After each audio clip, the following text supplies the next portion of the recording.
Hi everyone, it's me Vaishakh. ഇന്ന് നമുക്ക് യമഹയുടെ തന്നെ ഒരു എന്താ പറയുക നൈക്കൺ എന്ന് പറഞ്ഞിട്ടൊരു ബൈക്കിനെ കുറിച്ചും അതിൻ്റെ കുറച്ച് കാര്യങ്ങൾ ഡീറ്റെയിൽസും സ്പെസിഫിക്കേഷനും ഒക്കെ ഒന്ന് ചെക്ക് ചെയ്യാം. നമ്മൾ നേരത്തെ ഒരു വീഡിയോ ചെയ്തിട്ടുണ്ടായിരുന്നു MT സീരീസിൻ്റെ MT-15 അതുപോലെ MT-07, MT-09, MT-10 ഒക്കെ ഉൾപ്പെടുത്തിയിട്ടുള്ളത്. അതിനകത്ത് MT-09 കാണിക്കുന്നുണ്ട്. ആ സെയിം വെഹിക്കിളിൽ ഉപയോഗിച്ച എൻജിൻ തന്നെയാണ് ഈ യമഹയുടെ നൈക്കൺ എന്ന് പറഞ്ഞ വെഹിക്കിൾ ഉപയോഗിക്കുന്നത്. അതായത് ഒരു 900cc 112 bhp ഔട്ട്പുട്ട് വരുന്ന ഒരു 3 സിലിണ്ടർ എഞ്ചിനാണ് ഇതിന് വരുന്നത്. MT-09 നിന്ന് ഇതിലേക്ക് മാറ്റി വയ്ക്കുമ്പോൾ എൻജിൻ സെയിമാണ്, പക്ഷേ ബോഡി അതിൻ്റെ എൻജിനീയറിങ്ങും മൊത്തത്തിൽ തന്നെ മാറ്റം വന്നിട്ടുണ്ട്. ഇപ്പോൾ കണ്ടാൽ തന്നെ ഒരു ഭയങ്കര ഹ്യൂജ് ആയിട്ടൊരു വെഹിക്കിളാണ്. ഇതിൻ്റെ ആ ഫ്രണ്ടിൽ തന്നെയാണ് ഇതിൻ്റെ മൊത്തം ചേഞ്ച് ഇരിക്കുന്നത്. അപ്പോൾ ഇതിൻ്റെ ടെക്നിക്കലായിട്ട് ആ ഒരു ഭാഗത്ത്, അതായത് ഫ്രണ്ടിൽ 2 വീല് വന്നിട്ടുണ്ട്, ബാക്കിൽ ഒരു വീല്. ഒരു ടൂറിങ് കാറ്റഗറിയിലാണ് ശരിക്കും വെഹിക്കിൾ അവർ ഇറക്കിയേക്കുന്നത്. നമ്മൾ ഇന്ത്യയിൽ തന്നെയാണെങ്കിൽ കേരളത്തിൽ നിന്ന് നേരെ ഡൽഹി അങ്ങനെയൊക്കെ പോകുന്നവർക്ക് പക്ക സ്യൂട്ടബിൾ ആയിട്ടൊരു വെഹിക്കിളാണ്. ഭയങ്കര കംഫർട്ടബിൾ ആയിരിക്കും.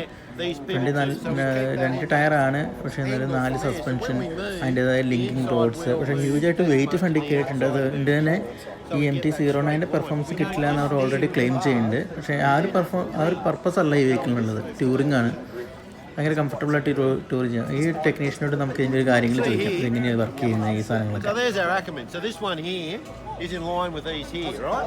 So we keep that shape, so we got pretty much a rectangular shape that points out, so that when we turn, that one can collapse in more, and we keep the same arc of the wheel. The outer tire will turn more. So it keeps that same distance. But when we lean, these link arms allow us to move into that, keep that same shape, and we created what we call our lean axle here, and that allows this arm, which is part of the Ackerman, to move with it. So we don't create that flap, we actually keep that normal, and the wheels follow each other at long lean angles. So that's very simple, but you know, a lot of engineering behind it, if that makes sense, you know. So what's the weight of the bike? അപ്പോൾ അങ്ങനെയാണ് അതിൻ്റെ ഒരു ഇത് നടക്കുന്നത്. നമ്മുടെ handle നിന്ന് നേരെ ഒരു ലിങ്ക് കൊടുത്തിട്ടുണ്ട്, 2 ലിങ്ക് ആംസ്, അത് കണക്റ്റിംഗ് റോഡ്സ് പോലത്തെ 2 സാധനങ്ങൾ നമുക്കിവിടെ കാണാൻ സാധിക്കുന്നുണ്ട്. അത് നേരെ ഈ 2 വീലിലേക്കും ഒരു കണക്റ്റിംഗ് റോഡ് വഴി കൊടുത്തേക്കാണ്. അപ്പോൾ നമ്മൾ ഹാൻഡിൽ തിരിക്കുമ്പോൾ അതിൽ ഒരു ടയർ, ഇപ്പോൾ നമ്മൾ ലെഫ്റ്റിലേക്ക് തിരിയണമെങ്കിൽ ലെഫ്റ്റിലെ ടയർ കുറച്ചും റൈറ്റിലെ ടയർ അതിനൊക്കെ കുറച്ചുകൂടി തിരിയും. എന്നാലാണ് നമുക്ക് ഇങ്ങനെ ഒരു കറക്റ്റായിട്ട് ലീൻ ആംഗിളിൽ എടുത്ത് പോകാൻ പറ്റുള്ളൂ.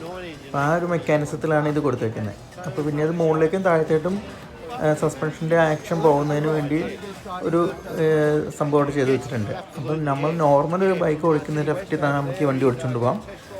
ഇപ്പോൾ ഈ 3 ടയറുണ്ടെന്ന് വിചാരിച്ച് നമുക്ക് ചുമ്മാ തന്നെ കൊണ്ടുപോയി നിർത്താനൊന്നും പറ്റില്ല. അത് കാല് കൊടുത്താണ്ട് നിർത്താനൊന്നും പറ്റില്ല, കാരണം അത് ഭയങ്കര ലൈറ്റായിട്ടുള്ള സംഭവമാണ്. ഇങ്ങനെ ഈ ടയർ 2 ഫ്രണ്ടിൽ വെച്ചതിൻ്റെ ഒരു പർപ്പസായിട്ട് പറയുന്നത് നമുക്ക് ഭയങ്കരമായിട്ടുള്ള ഫ്രണ്ടിൽ നല്ല സ്റ്റെബിലിറ്റി കിട്ടും. ഇപ്പോൾ കോർണറൊക്കെ ചെയ്തുകൊണ്ട് പോകുമ്പോൾ തന്നെ നമ്മൾ ബ്രേക്ക് പിടിച്ചാൽ ഒരു കാറൊക്കെ ഫ്രണ്ടിൽ നമ്മുടെ ബ്രേക്ക് പിടിക്കുമ്പോൾ കിട്ടുന്ന ഒരു സ്റ്റെബിലിറ്റി കിട്ടുമെന്നാണ് ഇവർ പറയുന്നത്. അപ്പോൾ ആ ഒരു സംഭവമാണ് ഇവർ മെയിനായിട്ട് ചെയ്തിരിക്കുന്നത്. ഇത് ഭയങ്കരമായിട്ട് ഒരു സിമ്പിൾ ടെക്നോളജി എന്നാണ് പുള്ളി പറയുന്നത്, പക്ഷെ നല്ലൊരു എൻജിനീയറിംഗ് വർക്കായിട്ട് അവർ ക്ലെയിം ചെയ്യുന്നുമുണ്ട്. പിന്നെ ഇത് ഇച്ചിരി നല്ല നീളത്തിലുള്ളൊരു വെഹിക്കിളാണ്. ഇപ്പോൾ പോവുകയാണെങ്കിലും ഒക്കെ നമുക്ക് നല്ല കംഫർട്ടബിളായിട്ട് അത്യാവശ്യം ലഗേജും കാര്യങ്ങളൊക്കെ ചെയ്തുകൊണ്ട് പോകാം. ഇപ്പോൾ ഈ ചെരിച്ച് വെച്ചേക്കുന്ന ഈ വെഹിക്കിൾ ഇതിൻ്റെ മാക്സിമം ലീൻ ആംഗിൾ കാണിച്ചേക്കുന്നതാണ്.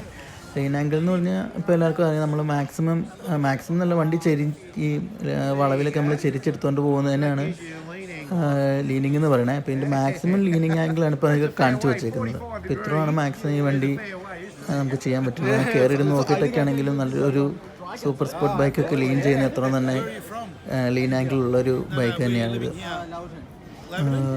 ഇതിൻ്റെ ഒരു ടെസ്റ്റ് ഡ്രൈവ് ഞാൻ ബുക്ക് ചെയ്തിട്ടുണ്ട്. നമുക്ക് നെക്സ്റ്റ് ഫ്രൈഡേ കിട്ടിയിട്ടുണ്ട്. അപ്പോൾ ഞാൻ സാറ്റർഡേ സൺഡേ ഒക്കെ ആയിട്ട് അതിൻ്റെ ഒരു റൈഡിങ് റിവ്യൂ ചെയ്യാൻ പ്രതീക്ഷിക്കുന്നുണ്ട്.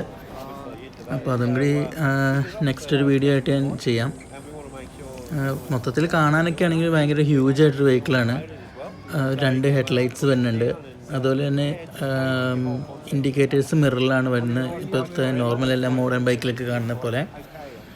പിന്നെ ഒരു 217 കിലോഗ്രാമാണ് ഇതിൻ്റെ വെയിറ്റ് വരുന്നത്. പിന്നെ ഇതിൻ്റെ കൂടുതൽ ടെക്നിക്കലായിട്ടുള്ള സ്പെസിഫിക്കേഷനിലേക്ക് നോക്കുവാണെങ്കിൽ ഇലക്ട്രോണിക്സ് കാര്യങ്ങളൊക്കെ എടുക്കുകയാണെങ്കിൽ ഓൾമോസ്റ്റ് എല്ലാ ഇലക്ട്രോണിക്സും കാര്യങ്ങളും ഇതിൻ്റെ അകത്തുണ്ട്. ABS ഉണ്ട്, ട്രാക്ഷൻ കൺട്രോൾ ഉണ്ട്, ഇലക്ട്രോണിക് ബ്രേക്ക് ഡിസ്ട്രിബ്യൂഷൻ, EBD, കാരണം അതൊരു 3 വീലർ വെഹിക്കിൾ ആയതുകൊണ്ട്. പിന്നെ ഫ്രണ്ടിൽ 2 ടയറിനും അവർ സെപ്പറേറ്റ് ഡിസ്ക് ബ്രേക്കും അതുപോലെ തന്നെ സെപ്പറേറ്റ് ABSും ട്രാക്ഷൻ കൺട്രോളിൻ്റെ പോയിൻറ്റ്സും കാര്യങ്ങളൊക്കെ കൊടുത്തിട്ടുണ്ട്. പിന്നെ ഇപ്പോൾ നമുക്ക് കാണാൻ തന്നെ സാധിക്കും ഇത്ര ഒരു ഹ്യൂജ് വെഹിക്കിളാണ് ഇപ്പോൾ ഈ ഫ്രണ്ടിൽ നിന്ന് നോക്കുമ്പോൾ നമുക്ക് കാണുന്നത്. അതുപോലെ ട്രാഫിക്കിലേക്കിടി നമുക്ക് ഈ ബൈക്ക് കുത്തിക്കയറ്റിക്കൊണ്ട് പോകാനോ അങ്ങനെയുള്ള ഫെസിലിറ്റിയൊക്കെ ഇതിന് ഇച്ചിരി കുറവായിരിക്കും. നോർമലി ഒരു വലിയ ട്രാഫിക്കൊക്കെ ആണെങ്കിൽ നമ്മളും കാറിൻ്റെ പുറകെ ക്യൂ ഒക്കെ നിന്ന് പോകണപ്പോലെ തന്നെ പോകേണ്ടി വരും. പിന്നെ അലോയ് വീൽസൊക്കെ ആണെങ്കിലും കാണാൻ നല്ല രസമുണ്ട്, നല്ല നീല കളറിൽ. അതുപോലെ തന്നെ സസ്പെൻഷനും ഒരു നല്ല കളർഫുള്ളായിട്ടാണ് ചെയ്തിരിക്കുന്നത്. ഇപ്പോൾ ഇതിനോട് മാച്ചായിട്ട് സസ്പെൻഷനോട് മാച്ചായിട്ടുള്ള അലോയ് വീലുകളാണ് ഇതിൻ്റെ എല്ലാ മോഡൽസും തന്നെ വന്നത്. കുറേ കളർ വേരിയേഷൻ ഉണ്ട്. ഇവിടെ ഇപ്പോൾ വെച്ചേക്കുന്നത് രണ്ടെണ്ണം ബ്ലാക്കിലാണെന്നേ ഉള്ളൂ. നമുക്ക് ഷോറൂമിൽ പോകുമ്പോൾ വേറെ എന്തെങ്കിലും കാണാൻ പറ്റുവാണെങ്കിൽ അതോടെ വീഡിയോ ചെയ്യാം. പിന്നെ ഇതിൻ്റെ ടാങ്ക് കപ്പാസിറ്റി 18 ലിറ്ററാണ്. അപ്പോൾ അത്യാവശ്യം നല്ല രീതിയിലുള്ള ടാങ്ക് കപ്പാസിറ്റി ഉള്ളതുകൊണ്ട് നമുക്ക് ടൂറിംഗ് ഒക്കെ ആണെങ്കിലും കുറേ ഡിസ്റ്റൻസ് കവർ ചെയ്യാൻ പറ്റും. ഇതാണ് എൻ്റെ സൈഡിൽ നിന്നുള്ളൊരു വ്യൂ. ഒരു ഹ്യൂജ് ആയിട്ടൊരു വെഹിക്കിളാണ്. ഫ്രണ്ടിനൊക്കെ ഒരു പ്രത്യേകം അതൊരു കയറി ഇരുന്ന് കഴിഞ്ഞാൽ തന്നെ ഒരു പ്രത്യേക ഫീലാണ്. അതിപ്പോൾ നമുക്ക് കമ്പയർ ചെയ്യാൻ പറ്റിയൊരു വെഹിക്കിളൊന്നും ഇപ്പോൾ എനിക്ക് ഇന്ത്യയിൽ ഒരു എക്സാമ്പിളായിട്ടൊന്നും പറയാൻ പറ്റില്ല. കാരണം അങ്ങനെ ഒരു വെഹിക്കിളില്ല. കാരണം ഫ്രണ്ടിൽ നല്ലൊരു സൈസാണ് വെഹിക്കിളിന്. കയറി ഇരുന്ന് കഴിഞ്ഞാൽ തന്നെ ഒരു എന്താ പറയുക, ഫ്രണ്ട് മൊത്തം ഇങ്ങനെ നമുക്ക് ഫ്രണ്ടിൽ റോഡൊന്നും കാണാൻ പറ്റില്ല എന്ന് തോന്നുന്നപ്പോൾ അത് നല്ലൊരു സൈസും കാര്യങ്ങളൊക്കെയാണ്. ഫ്രണ്ടിലേക്ക് ആണെങ്കിലും നല്ല നീളമുണ്ട്. പക്ഷെ നമുക്ക് നേരെ ഇരുന്ന് ഹാൻഡിലൊക്കെ നേരെ പിടിച്ച് ഒട്ടും സ്ട്രെയിൻ ഇല്ലാണ്ടൊക്കെ ഓടിച്ചുകൊണ്ട് പോകാൻ പറ്റിയൊരു വെഹിക്കിൾ തന്നെയാണ് ഈ വെഹിക്കിളും. അപ്പോൾ ഞാൻ എന്തായാലും ഇതിലൊന്ന് ജസ്റ്റ് ഒന്ന് കയറി ഇരിക്കാം സൈഡിൽ നിന്ന്. ഇപ്പോൾ ഇതെങ്ങനെയാണ് സ്ട്രൈറ്റ് ആയിട്ടിരിക്കുന്നത്. ഞാൻ ചെരിഞ്ഞിരിക്കുമ്പോൾ ഒന്ന് കയറി നോക്കിയായിരുന്നു. അത്യാവശ്യം നല്ലൊരു ലീൻ ആംഗിളും കാര്യങ്ങളൊക്കെ നമുക്ക് ഫീൽ ചെയ്യുന്നുണ്ട്. പിന്നെ ഇത് നോക്കുകയാണെങ്കിൽ ഇതിൻ്റെ സൈലൻസർ അതിൻ്റെ ഒരു അണ്ടർബെല്ലി എക്സോസ്റ്റ് പോലെ വെച്ചിട്ടുണ്ട്. പക്ഷേ അണ്ടർബെല്ലി അല്ല, സൈഡിലേക്ക് തള്ളി തന്നെയാണ് നിൽക്കുന്നത്. പക്ഷേ ഒരു ചെറിയൊരു പോർഷനുള്ളൂ. അതും ഭയങ്കര ക്യൂട്ടായിട്ട് തന്നെയാണ് ചെയ്തു വെച്ചിരിക്കുന്നത്. പിന്നെ ഇതിൻ്റെ ബാക്കിലൊക്കെ ആണെങ്കിലും ഈ ഹാൻഡ് റെസ്റ്റും അതുപോലെ ലഗേജ് ക്യാരി ചെയ്യാനുള്ള സെറ്റപ്പുകളും വണ്ടിയിൽ എന്തൊക്കെയോ കുറേ സാധനങ്ങളൊക്കെ ഉണ്ട്. കുറേ ഇപ്പോൾ എന്താ പറയുകയെന്നറിയില്ല. ഇത്ര ഒരു ഹ്യൂജ് വെഹിക്കിളായിരുന്നു. നമുക്ക് ഈ ഫ്രണ്ടിലെ സസ്പെൻഷനും ഈ ഫ്രണ്ടിലൊരു ഡാഷ് ബോർഡ് പോലത്തെ സെറ്റപ്പൊക്കെ കണ്ടു കഴിഞ്ഞാൽ തന്നെ നമുക്കതൊരു കുറേ ഒരു സംഭവമുള്ളതായിട്ടാണ് തോന്നുന്നത്. ഇപ്പോൾ കണ്ടോ, കയറി ഇരുന്ന് കഴിഞ്ഞാൽ തന്നെ നല്ല ഗ്രൗണ്ട് ക്ലിയറൻസ് ഉള്ള വെഹിക്കിളാണ്. നല്ല ഹൈറ്റിലാണ് വണ്ടി ഇരിക്കുന്നത്. ഇപ്പോൾ 2 ടയറും ഉണ്ട് നിലത്ത് ടച്ചായിട്ട് തന്നെ ഇരിക്കുന്നത്. ഇപ്പോൾ ഒരാൾ കയറി ഇരിക്കുവാണെങ്കിൽ ഇത്ര ഒരു ഹൈറ്റ് ഉണ്ട്. ഇപ്പോൾ ഓടിക്കുകയാണെങ്കിൽ ഫ്രണ്ടിലേക്ക് ഫുള്ള് കൈയൊക്കെ പിടിച്ച് നമുക്ക് ഓടിക്കുമ്പോൾ ഡിഫറെൻറ്റ് എക്സ്പീരിയൻസ് തന്നെ ആയിരിക്കുള്ളൂ. എന്തായാലും ഓടിച്ചിട്ട് നമുക്ക് അതിനെക്കുറിച്ച് കൂടുതൽ സംസാരിക്കാം.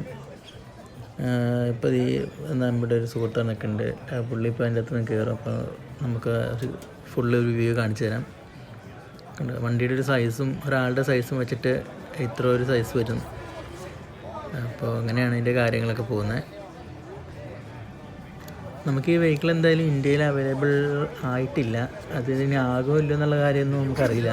അതിനെക്കുറിച്ച് പ്രത്യേകിച്ച് അവർ ഒഫീഷ്യലായിട്ടൊന്നും പറഞ്ഞിട്ടില്ല. പക്ഷേ നമുക്ക് ഓർഡർ ചെയ്യുകയാണെങ്കിൽ യമഹയിൽ നിന്ന് എന്തായാലും അവർ വണ്ടി എത്തിച്ചു തരും. അതുകൊണ്ട് പ്രൈസിനെ കുറിച്ച് ഇപ്പോൾ നമുക്കൊന്നും പറയാൻ പറ്റില്ല. അപ്പോൾ ചാനൽ ഇഷ്ടപ്പെടുകയാണെങ്കിൽ സബ്സ്ക്രൈബ് ചെയ്യുക, ലൈക്ക് ചെയ്യുക, ഇഷ്ടപ്പെട്ടില്ലെങ്കിൽ ഡിസ്ലൈക്ക് ചെയ്യുക. താങ്ക്